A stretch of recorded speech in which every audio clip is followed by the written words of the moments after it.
Hello, world. It is Tuesday, February 21st, 2023, and looking out the window at Defiance, it looks like a beautiful day. It's bright sunshine. A little on the cool side. It was in the mid 30s, and I think it's supposed to be around the low 40s today. Um, but I think some wind, so it might feel a little chillier than it actually is. The devotion for today is entitled Killing Prophets, written by Matt Laney. Matt bases the devotion upon 1 Kings chapter 19, verse 10, New Revised Standard Version. Elijah answered, I have been very zealous for the Lord, the God of hosts. For the Israelites have forsaken your covenant, thrown down your altars, and killed your prophets with the sword. I alone am left, and they are seeking my life to take it away. And then Matt writes, tradition holds that biblical prophets were frequently killed in the line of duty. There's little evidence for that beyond the above verse, although Hebrew prophets routinely put themselves in hot water. The Bible only names one, Zechariah, who was killed. That's in 2 Chronicles chapter 24, verses 20 through 22. Modern prophets are much more likely to die for their message and deeds, particularly those who advocate for the rights and agency of black people. Martin Luther King Jr. is a famous example, but let's not forget people like Reverend George Lee, who was one of the first black people who registered to vote in Humphreys County, Mississippi. A pastor and printer, Lee actively promoted voter registration despite threats and demands that he withdraw his own name from the voting rolls. Lee refused and was murdered May 7th, 1955, in Belzoni, Mississippi. Herbert Lee, a cotton farmer, helped register black voters in Mississippi and was killed by a state legislator on September 25th, 1961. The legislator claimed self-defense and was immediately acquitted. Lewis Allen, a black man who witnessed the murder, was killed 2 years later after the FBI refused to offer protection in exchange for his testimony. World War II veteran Medgar Evers organized NAACP efforts in Mississippi and investigated murders of African Americans. He was killed by a sniper at his home on June 12, 1963, in Jackson, Mississippi. Reverend James Reeb, a Unitarian minister from Boston, was among many white clergymen who joined the civil rights effort in Selma, Alabama after the attack by state troopers at the Edmund Pettus Bridge. Reeb died on March 11, 1965, after he was savagely beaten by white men in Selma.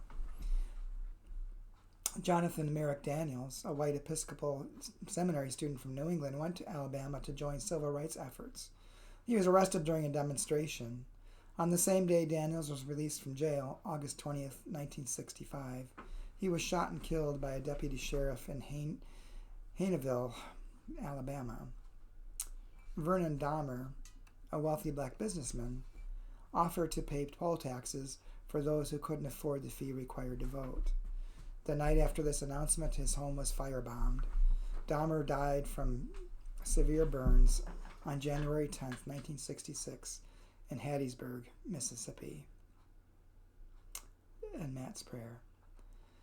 God of justice, one of your prophets said that if I haven't found something I'm willing to die for, I'm not fit to live. Make it plain and give me the courage to go all in, come what may. Amen.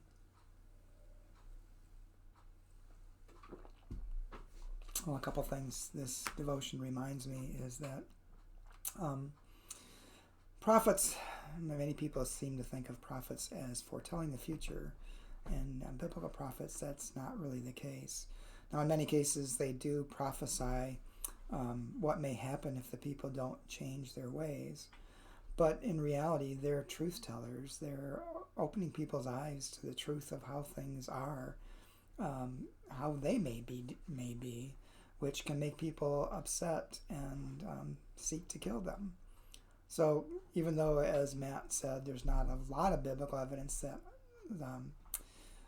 all the prophets were killed, that definitely could be the case because of what the prophets were trying to do and of who the people and the prophet was trying to reach, how they got upset and what the prophet was saying. And the same is true today. People exposing things that are wrong in our society are often criticized and attacked, and sometimes even murdered. When I went to the civil rights, actually it was the Peace and Justice pilgrimage with the Heartland Conference this last summer, one of the places we went had a large marble, or granite, I think it was, waterfall, a water display, and in the granite were etched all the people who were involved in the civil rights movement and their deaths that occurred. And a great many of those occurred during my lifetime. Some of the ones I mentioned today occurred during my lifetime. So this isn't ancient history. It's pretty recent history. And some of it still goes on. And prophets are those who speak truth to power. And we need to listen to them. And if we feel prophetic, we need to speak. Because the world has to change. Hope you have a good day. And hope to talk to you again tomorrow.